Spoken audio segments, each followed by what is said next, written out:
नमस्कार दोस्तों, मैं हूं सीएमए लक्ष्मण कुशवाहा और आप सभी लोगों का स्वागत है मेरे YouTube channel CMA Laxman Kushwaha में। आज का हमारा चर्चा का विषय है फॉर्म 26 ईएस में हुए महत्वपूर्ण बदलाव। फाइनेंस एक्ट 2020 के द्वारा फॉर्म 26 ईएस में बहुत सारे महत्वपूर्ण बदलाव किए हैं, तो हम आज उसके बारे में चर्चा करेंगे।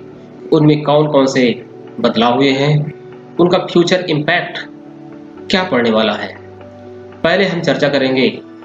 अब तक इससे पहले फॉर्म 26 सीएस में कौन कौन सी जानकारियाँ रहती थी, तो वो इस प्रकार से हैं।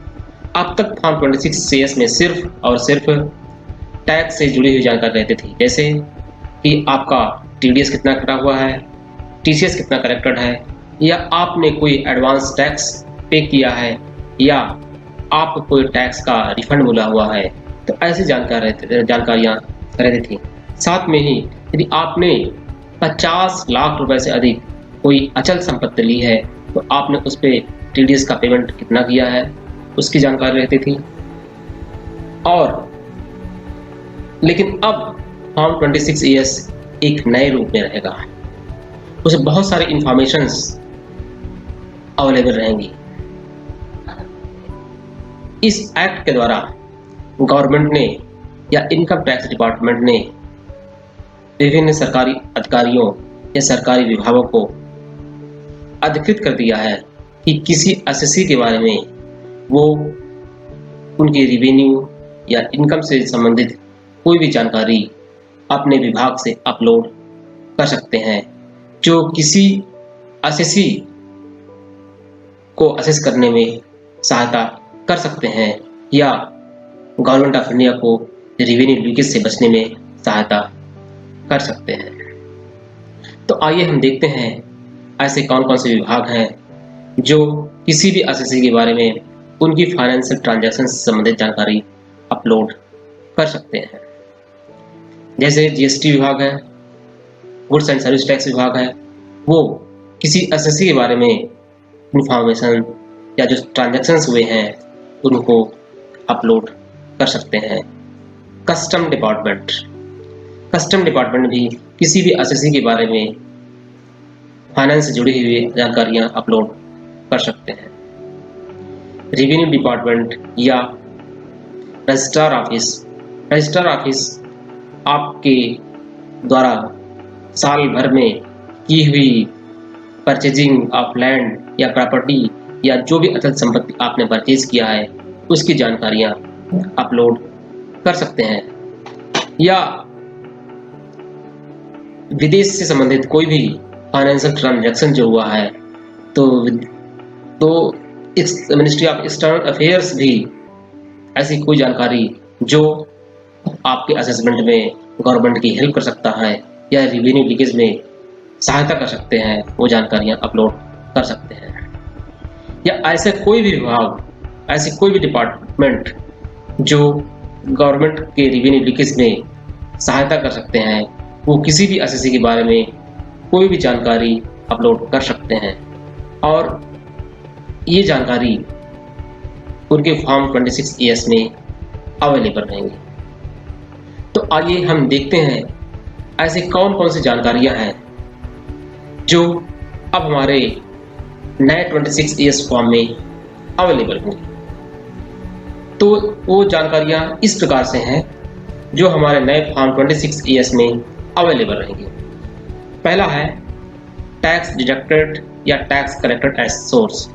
यदि आप एक सैलरीड एम्प्लॉय हैं या बिजनेसमैन हैं या कॉन्ट्रैक्टर हैं, तो आपकी सैलरी से जो भी टीडीएस डिडक्ट हुआ है, जो टीडीएस कटा हुआ है, या कॉन्ट्रैक्टर है तो आपको पेमेंट में जो भी गवर्नमेंट ऑफ इंडिया ने या जिसने से आपने कॉन्ट्रैक्ट किया है उसने आपका कोई टीडीएस काटा है, तो वो सारी इंफॉर्मेशन अवेलेबल रहेंगी। ये इंफॉर्मेशन पहले भी अवेलेबल रहती थी। नंबर 2 है specified financial transactions. Specified financial transactions में कुछ ऐसी ट्रांजैक्शंस हैं जो अब आपके नए फॉर्म 26 एएस में अवेलेबल रहेंगे। इसमें है जैसे कि आपने कोई भी अचल संपत्ति 30 लाख रुपए से अधिक की परचेज किया है तो वो भी आपके यहाँ पे फॉर्म 26 एएस में अवेलेबल रहेंगे।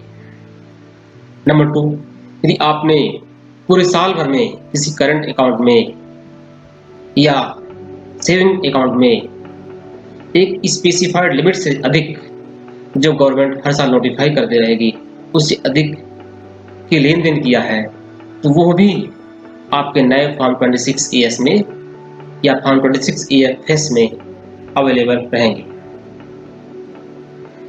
यदि आपने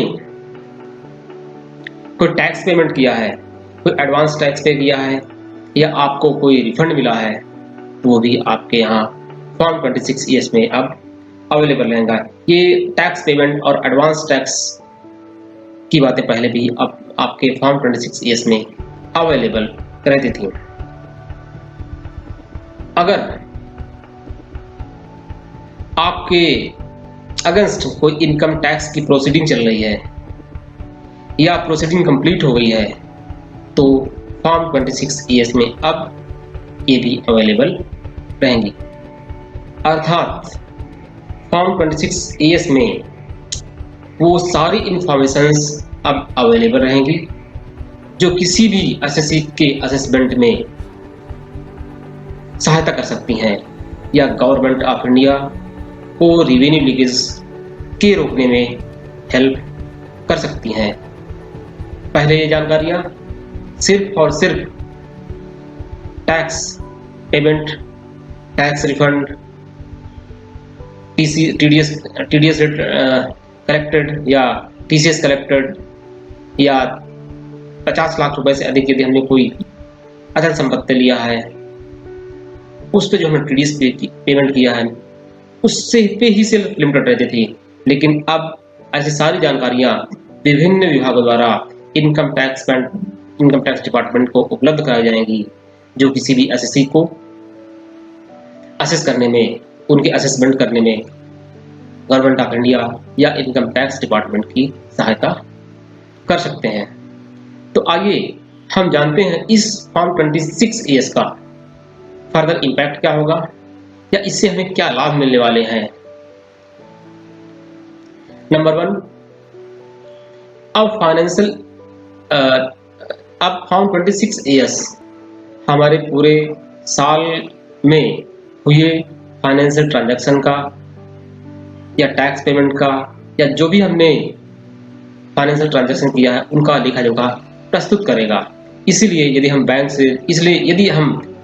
से लोन लेने जाएंगे तो ये हमारी काफ़ी हेल्प करेगा क्योंकि इस अब नए फॉर्म 26 एएस में आपके इस पूरे साल की लेखा जोखा होगा और आप किस तरह का टैक्स पेयर हैं, अर्थात आपके अगेंस्ट कोई टैक्स प्रोसीडिंग चल रही है या नहीं चल रही है, इन सारे के बारे में आप यहाँ पे जानकारियाँ होंगी जिससे बैंक्स को भी आपके बारे में एक अच्छी जानकारी उपस्थित होगी और यदि आप एक अच्छे टैक्स पेयर हैं तो बैंक आपको लोन भी आसानी से प्रोवाइड कर सकेंगे।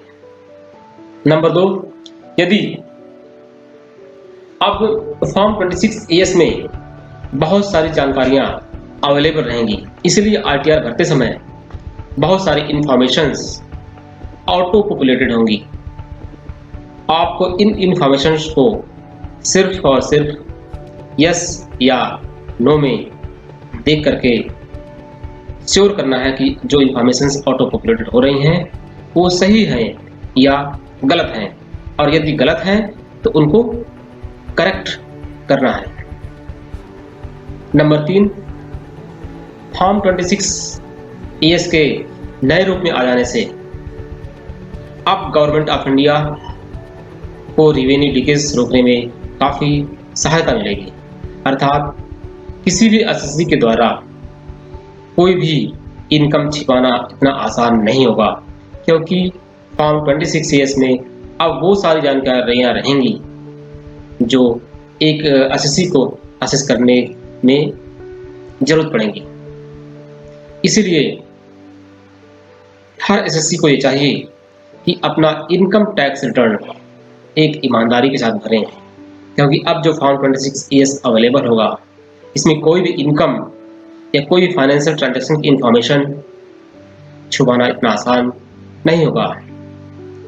तो आशा है, तो ये रहा आज का मेरा वीडियो फॉर्म 26ES, अर्थात अब फॉर्म 26ES का नाम चेंज होकर के एनुअल इंफॉर्मेशन स्टेटमेंट या एनुअल फाइनेंशियल स्टेटमेंट हो गया है, जो आपके साल में किए हुए सारे फाइनेंशियल ट्रांजैक्शंस का ब्यौरा प्रस्तुत करेगा, या आपकी फाइनेंशियल ट्रांजैक्शंस के लिए एक पासबुक होगा।